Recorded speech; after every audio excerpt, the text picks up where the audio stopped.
श्री कृष्णाय परब्रह्मणे नमः। श्रीमद्भगवद्गीता अथ तृतीयोऽध्यायः कर्मयोगः।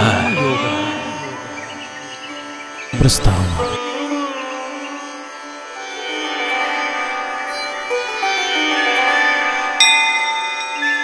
कर्मयोग की प्रस्तावना। भगवान श्री कृष्णाने दुसऱ्या अध्यायाच्या 11व्या श्लोकापासून अशोचानन्वशोचस्त्वं प्रज्ञावादांश भाषसे ह्या श्लोकापासून 30व्या श्लोकापर्यंत देही नित्यम अवध्यो या श्लोकापर्यंत आत्मतत्वाचे विवरण केले आहे। त्यानंतर 31व्या श्लोकापासून सुरुवात करून 53व्या श्लोकापर्यंत समत्व बुद्धी रूपी कर्मयोगाचा आश्रय धरून परमेश्वराची प्राप्ती झालेल्या सिद्ध पुरुषाच्या धर्माची, कर्माची व प्रभावाची प्रशंसा केली आहे।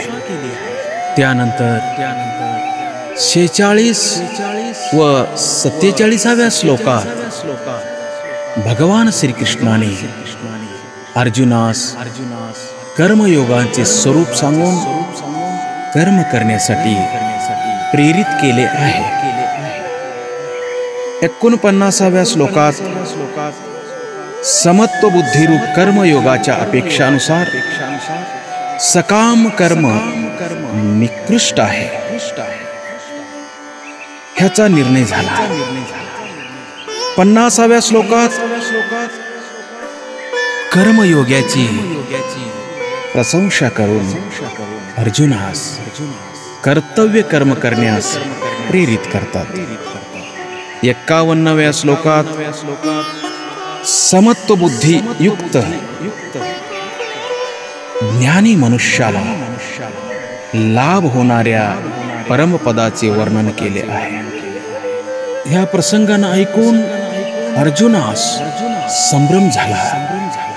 म्हणून आपल्याकरिता कुठला मार्ग श्रेष्ठ आहे हे स्पष्ट करण्यासाठी अर्जुनाने भगवान श्रीकृष्णांना प्रार्थना केली। ह्या अध्यायात कर्मयोगाचे विस्तृत वर्णन केले आहे। म्हणून या अध्यायाचे नाव कर्मयोग आहे। ज्ञानाला व्यवहारात उपयोग आणण्यासाठी उपाय सांगितल्याने या अध्यायाला बुद्धियोग सुद्धा म्हणतात आणि निष्काम कर्मयोग असेही म्हणतात। हरि ओम तत्सत।